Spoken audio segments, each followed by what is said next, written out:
Amen. On est dans la sixième partie ce matin. Ma meilleure année pour Jésus. Amen. Gloire au Seigneur. Je ne vais pas répéter les mêmes choses tous les dimanches. Je ne sais pas où vous en êtes avec 2023. Amen. Mais j'espère que vous êtes toujours dans cette meilleure année avec et pour Jésus. J'espère qu'il se passe des choses dans vos vies qui vous montrent que cette meilleure année, c'est cette année. Amen. Gloire au Seigneur. Maintenant, le Seigneur peut-être a des projets différents de vos projets. Peut-être que le Seigneur a des plans différents de vos plans. Peut-être que le Seigneur vous conduit d'une manière différente que ce que vous aviez pensé. C'est pas pour ça que c'est une mauvaise année, au contraire. Si c'est l'Esprit de Dieu qui vous conduit, alors c'est une bonne année. C'est ma meilleure année. Vous savez, parfois, il y a des circonstances que le Seigneur doit utiliser pour nous faire bouger un peu. Soit pour nous ramener sur le bon chemin, soit parce qu'on n'a peut-être pas pris la bonne direction, ou parce que le temps est accompli quelque part. Et maintenant, c'est le temps de faire autre chose, c'est le temps de bouger. Et tout ça est inclus dans ma meilleure année, avec et pour Jésus. Et j'espère que vous vivez cela avec tout votre cœur. Le Seigneur est en train de travailler avec moi, avec sur Nicole aussi, et je vous assure qu'on se pose beaucoup de questions, et on a dit, Seigneur, voilà, ça doit être notre meilleure année. On veut que ça soit notre meilleure année. Et parfois, il faut qu'on puisse accepter que nos plans et nos visions ne sont pas ceux ou celles du Seigneur. Amen. Mais dans tous les cas, 2023 doit rester ma meilleure année avec et pour Jésus. Amen. Amen. Amen. Gloire au Seigneur. Amen. Alléluia. Alléluia. Voilà. On a parlé dimanche dernier de ce moment. On va revenir encore un peu aujourd'hui. Incroyable, où Jésus va ressusciter Lazare.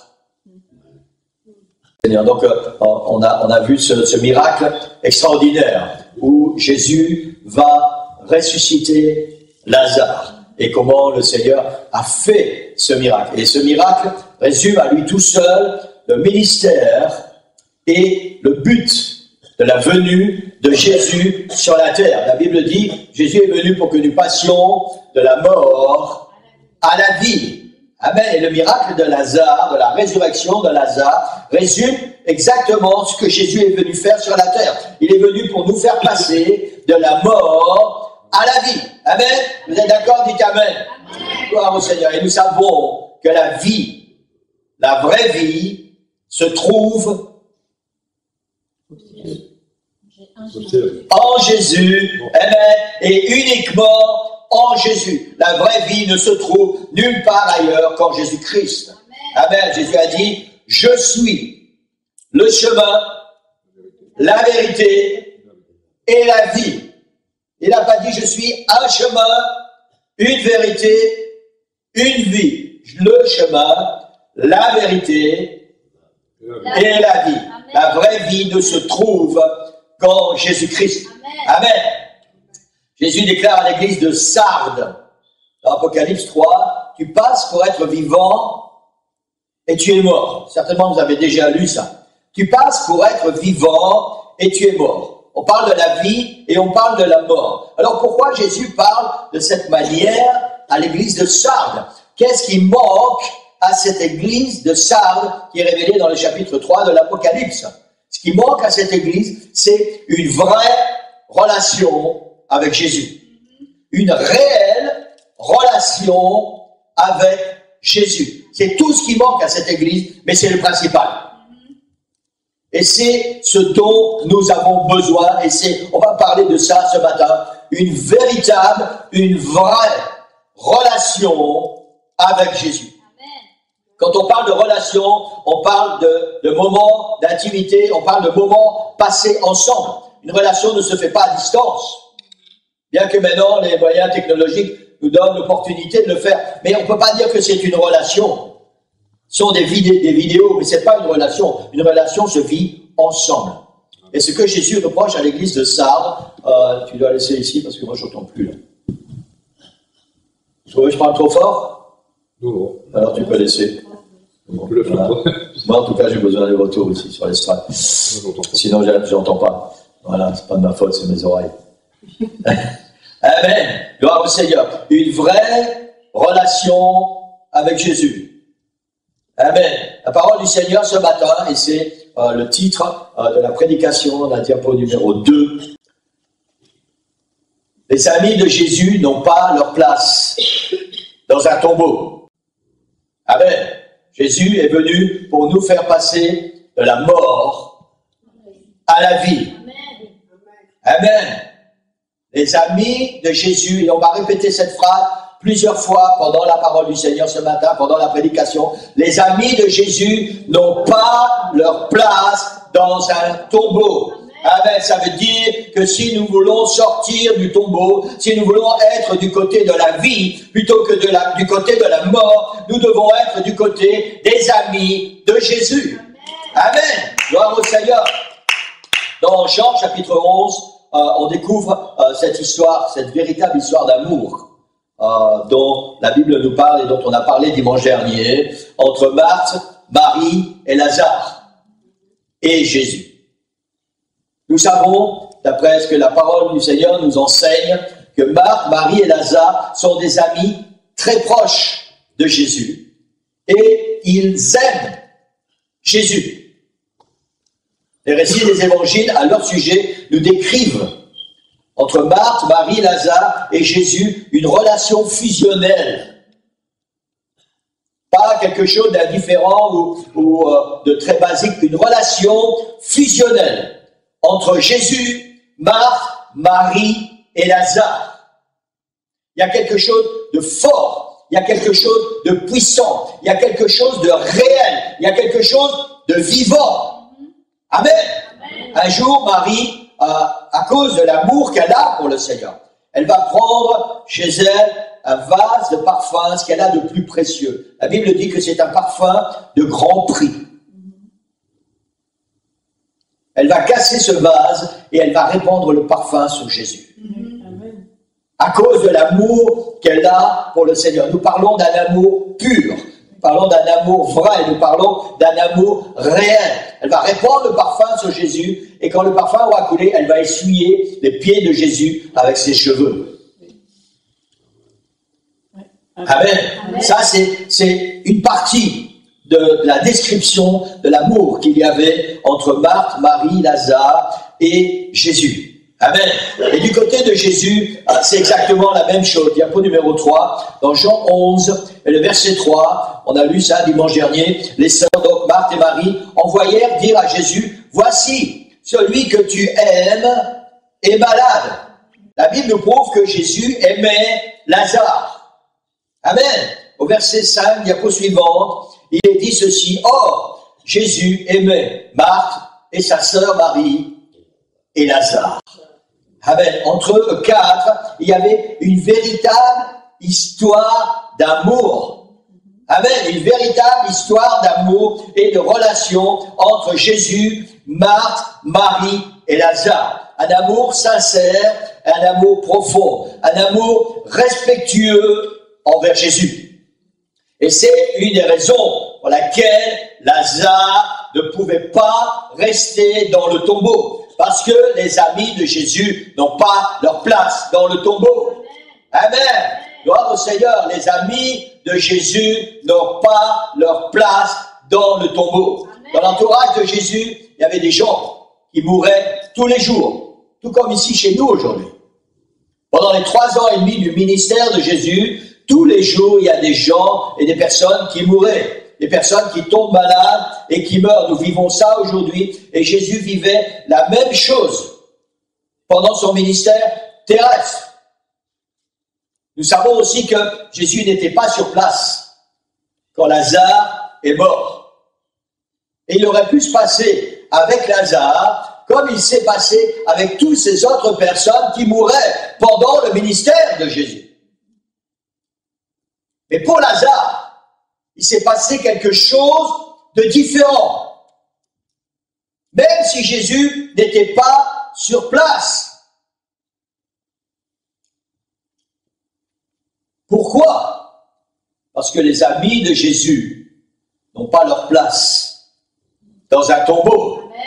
Amen. Jésus ne pouvait pas rester là-bas où il était et rester indifférent au fait que son ami Lazare était mort et il était dans un tombeau. Jésus est parti de l'endroit où il était et il est revenu parce que les amis de Jésus n'ont pas leur place dans un tombeau. Et c'est ça qui a fait la différence.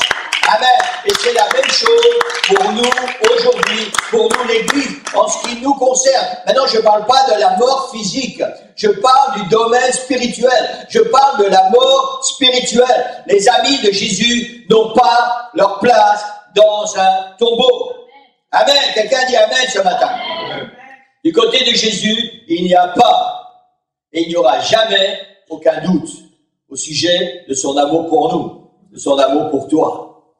Tu ne dois jamais douter. On en a déjà parlé la semaine dernière et ce matin, je veux encore parler de ça. Tu ne dois jamais douter un seul instant de l'amour de Jésus pour toi. Jésus a prouvé son amour sur la croix. Et la Bible dit qu'il n'y a pas de plus grand amour que de donner sa vie pour ceux qu'on aime. Amen. Il n'y a pas de plus grand amour. Et c'est ce que Jésus a fait. Il a donné sa vie pour l'humanité, mais pas seulement pour l'humanité. Dans cette humanité, il y a moi, et il y a toi, et il y a chacun de nous ce matin. Et Jésus a prouvé son amour. Et du côté de Jésus, il n'y a aucun doute que le Seigneur nous aime.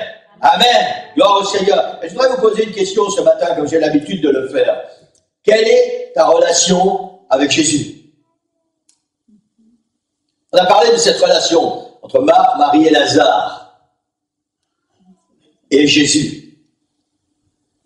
Relation d'intimité, une relation fusionnelle, une vraie relation, quelque chose de réel, quelque chose de vivant, quelque chose de régulier. Alors permettez-moi de vous poser cette question ce matin. Quelle est ta relation avec Jésus? Et c'est bien si vous pouvez vous poser cette question. Quelle est ma relation avec Jésus? Une relation comme la plupart des contemporains de Jésus. Vous savez, du temps de Jésus, Jésus n'avait pas beaucoup d'amis. La plupart des gens qui étaient autour de lui, c'était plutôt des ennemis que des amis ou des profiteurs. Des vrais amis, Jésus n'en avait pas beaucoup. C'est pareil aujourd'hui. Dans le monde chrétien, parce que Jésus était venu dans son pays, il était venu voir son peuple. Et la même chose aujourd'hui, dans le monde chrétien, Jésus n'a pas beaucoup d'amis. Jésus n'a pas beaucoup de véritables amis. Jésus n'a pas beaucoup d'amis qui ont avec lui une réelle relation fusionnelle. Quelque chose de fusionnel, vous savez, c'est quand on est amoureux. Tu ne peux pas avoir une relation fusionnelle s'il n'y a pas d'amour. Alors, amoureux dans tous les sens du terme, pas forcément un homme et une femme. Amoureux, c'est aimer d'un amour intense. Un père est amoureux de ses enfants. Il est d'abord amoureux de sa compagne, mais il est amoureux de ses enfants.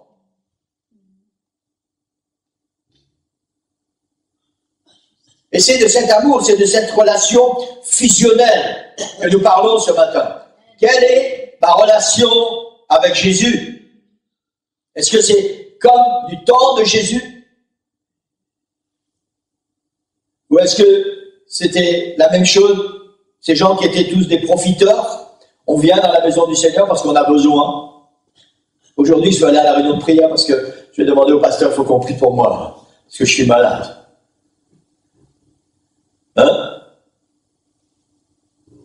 Ça, on sait faire tout seul à la maison.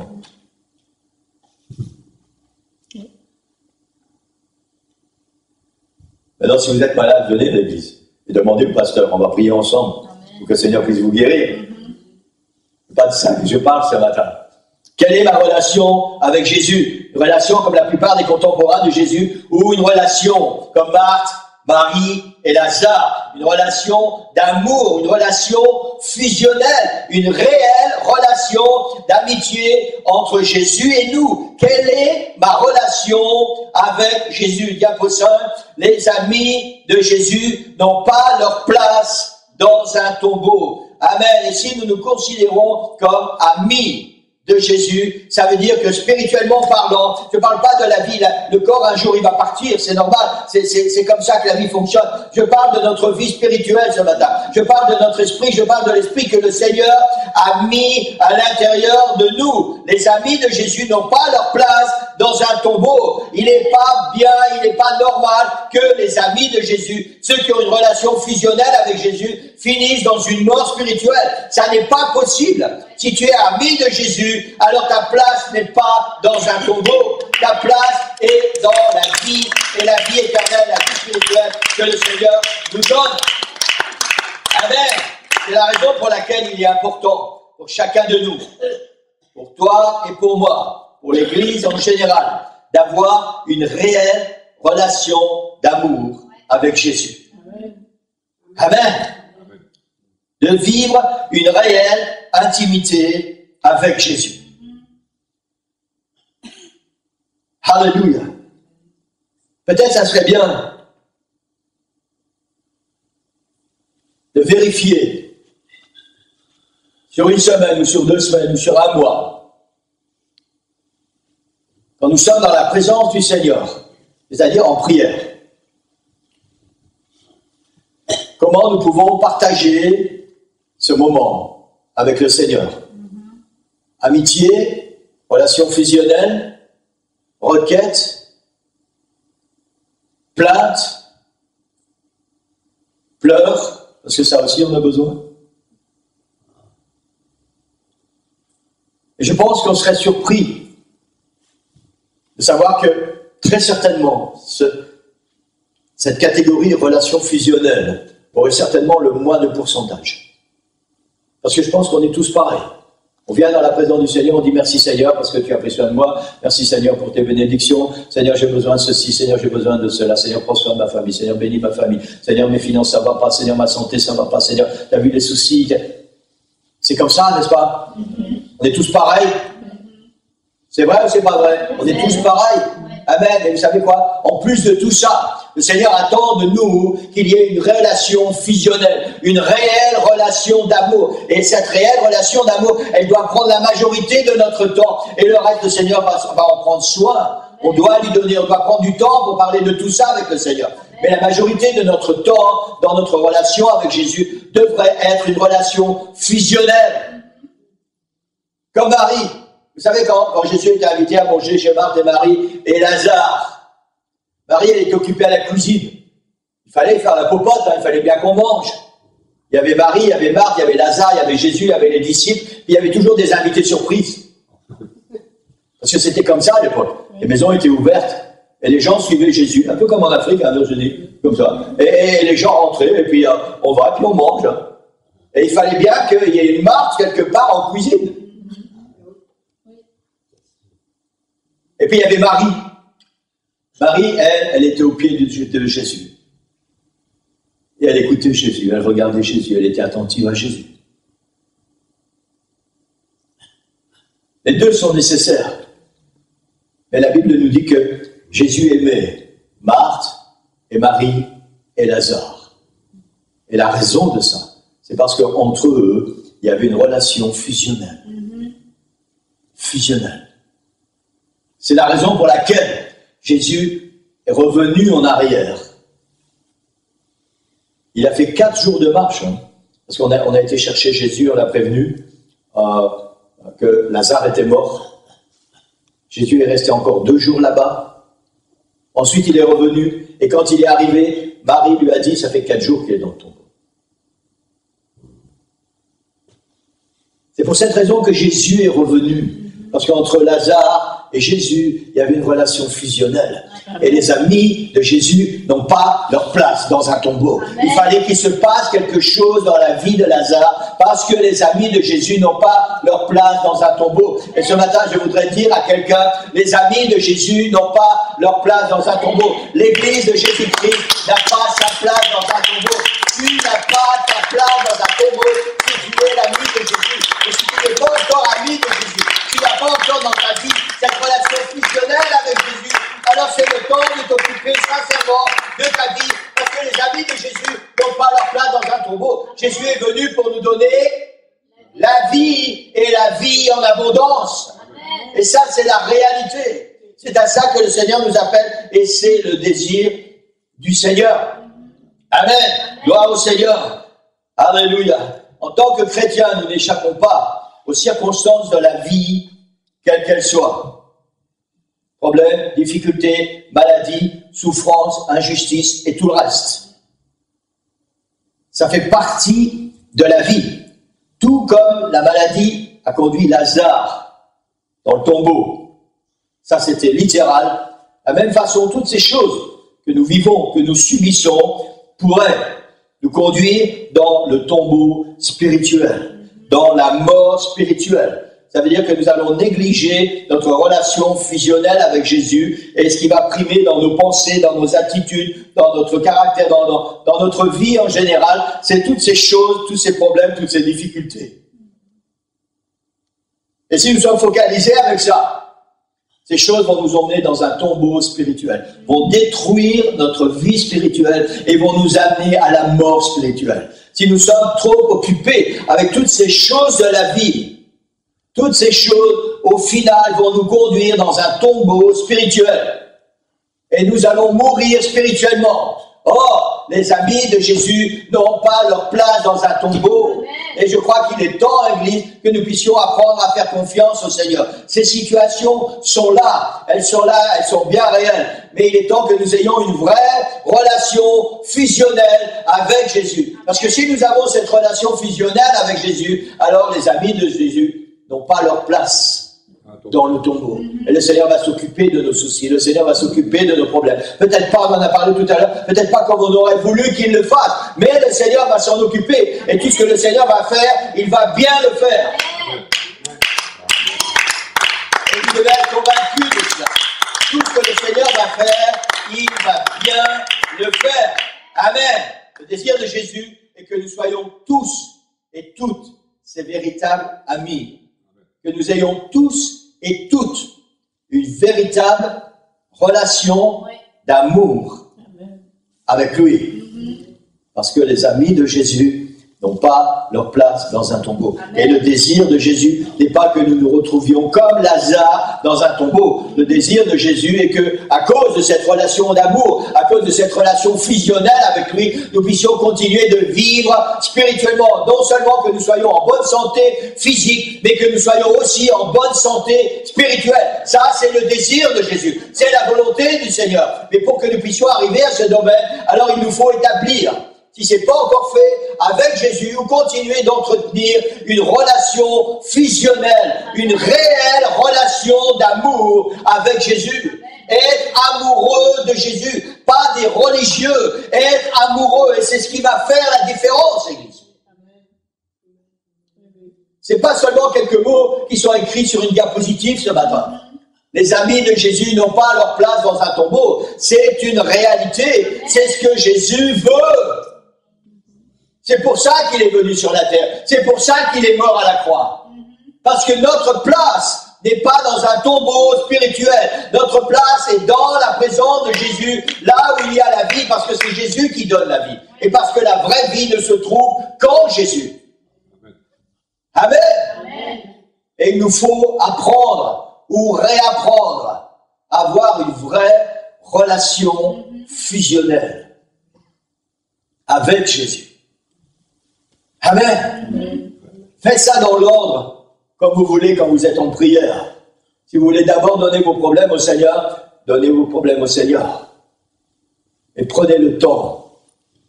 Apprenez ou réapprenez à avoir une relation d'amoureux avec Jésus. Amen. Amen. Parce que les amis de Jésus n'ont pas leur place dans le tombeau. Amen. Amen. La Bible nous parle, et j'ai enseigné, je vais aller vite, j'ai enseigné ça partiellement hier matin à l'école publique avec les étudiants, diapo 6. La Bible nous parle un jour où Jésus a calmé la tempête. 2 fois, la Bible nous relate, les évangiles nous relatent cet événement. Et dans Marc chapitre 4, et il est dit ce même jour, sur le soir. Donc Jésus venait d'enseigner, il avait passé sa journée à enseigner, il était vraiment épuisé d'avoir enseigné. Si vous lisez le contexte, vous allez voir que Jésus a apporté plein d'enseignements à la foule. Et pour ceux qui, je ne sais pas s'il y a des professeurs ici, mais vous savez, c'est fatigant d'enseigner. C'est fatigant de prêcher, c'est fatigant d'enseigner. Physiquement et mentalement, ça use. Et le Seigneur a passé encore une fois, comme d'habitude, comme tous les jours, il a passé sa journée à enseigner les foules avec le bruit, et le bruit aussi, c'est fatigant. Allez sur la grande place, vous allez voir, rester une demi-heure, vous allez voir, après une demi-heure, vous allez avoir une tête comme ça. Parce que le bruit est fatigant. Et Jésus était fatigué. Et ce même jour, sur le soir, Jésus dit aux disciples, passons à l'autre bord. Après avoir envoyé la foule, ils l'emmenèrent dans la barque où il se trouvait. Il y avait aussi d'autres barques avec lui. Il s'éleva un grand tourbillon et les flots se jetaient dans la barque au point qu'elle se remplissait déjà. Et lui, il dormait à l'arrière sur le coussin. Ils le réveillèrent et lui dirent, « Maître, ne t'inquiètes-tu pas de ce que nous périssons ?» Une autre traduction dit, ne t'inquiètes-tu pas de ce que nous sommes en train de mourir? Diapo 8, s'étant réveillé, il menaça le vent, il dit à la mer, silence, tais-toi. Et le vent cessa, et il y eut un grand calme. Oui, il dit aux disciples, pourquoi avez-vous ainsi peur? Comment n'avez-vous point de foi? Qu'est-ce qui se passe exactement?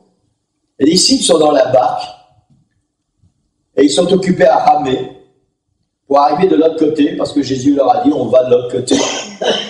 Et ils sont occupés à ramer. Et d'un seul coup, il y a un grand vent qui se lève, un vent très fort et très puissant, et ce vent commence à basculer là-bas, les disciples commencent à être bousculés dans la barque, et la Bible dit que cette barque, elle commence à se remplir d'eau, parce qu'il y a des vagues énormes, et les vagues commencent à remplir la barque, et les disciples n'arrivent pas à ramer et à écoper l'eau aussi vite que la barque se remplit. Et la réalité, c'est que la barque commence à se remplir à tel point que les disciples pensent qu'ils vont vraiment mourir.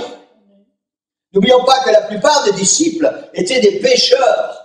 Ils étaient habitués d'aller sur le lac. Ils étaient habitués avec des temps difficiles dans une barque en plein milieu du lac. Ils connaissaient ça, c'était leur métier.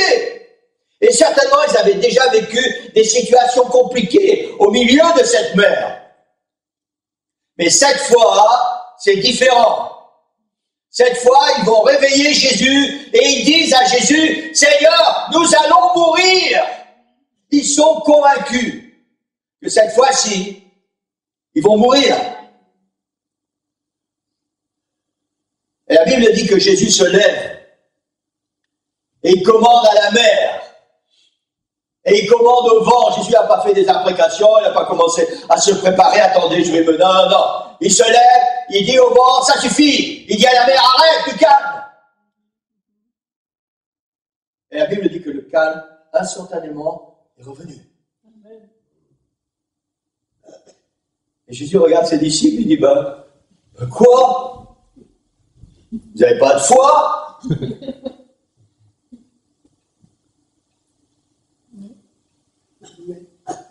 Jésus avait beaucoup d'humour parfois. Hein?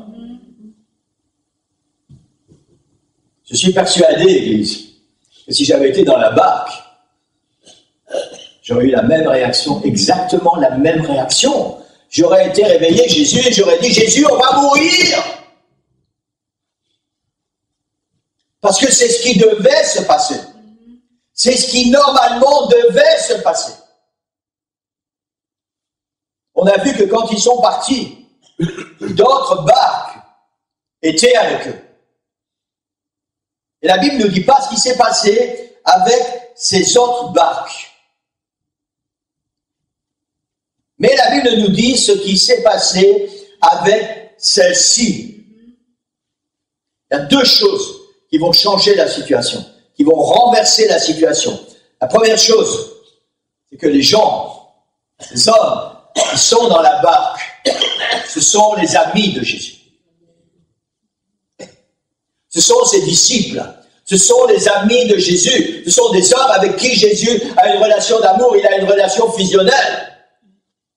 Et la deuxième chose qui va renverser la situation, c'est que Jésus, lui aussi, est dans la barque. Amen.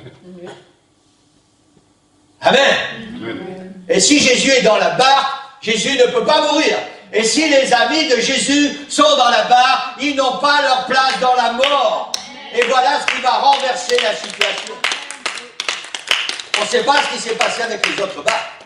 Nous savons, d'après le récit, que c'était à un tel point que les disciples étaient persuadés qu'ils allaient mourir, eux qui étaient habitués. Ils étaient persuadés qu'ils allaient mourir. La Bible ne nous dit pas ce qui s'est passé avec les autres barques. Mais nous savons ce qui a changé la situation pour ceux qui étaient dans la barque. Ils sont les amis de Jésus. Et Jésus est dans la barque. Et tout ce que Jésus fait, c'est de se lever et de dire au vent, arrête. Dire à la mer, calme-toi.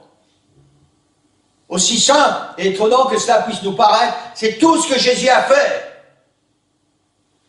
Et hier, à l'école biblique, on parlait de ça en parlant de Jésus, le Créateur.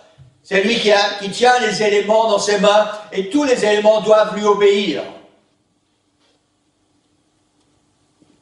Exactement comme pour Lazare. Jésus est arrivé au tombeau. Il leur a dit, roulez la pierre. Et tout ce que Jésus fait, Lazare sort. Et Lazare est sorti. Jésus se met debout dans la barque. Il dit au vent, ça suffit. Il dit à la mer, calme-toi. Et la Bible dit, le calme est revenu instantanément. Parce que dans la barque, il y avait les amis de Jésus. Parce que Jésus était dans la barque. Parce que devant le tombeau, dans le tombeau, il y avait l'ami de Jésus. Et Jésus a appelé son ami hors du tombeau. Parce que les amis de Jésus n'ont pas leur place dans le tombeau. Et je voudrais qu'on puisse se lever ce matin, Église. J'ai terminé la prédication. Et c'est ce qui fait la différence. Et je voudrais mettre dans notre cœur ce matin vraiment cette pensée, ce sentiment. Mais c'est plus qu'un sentiment. C'est une réalité. Les amis de Jésus n'ont pas leur place dans le tombeau.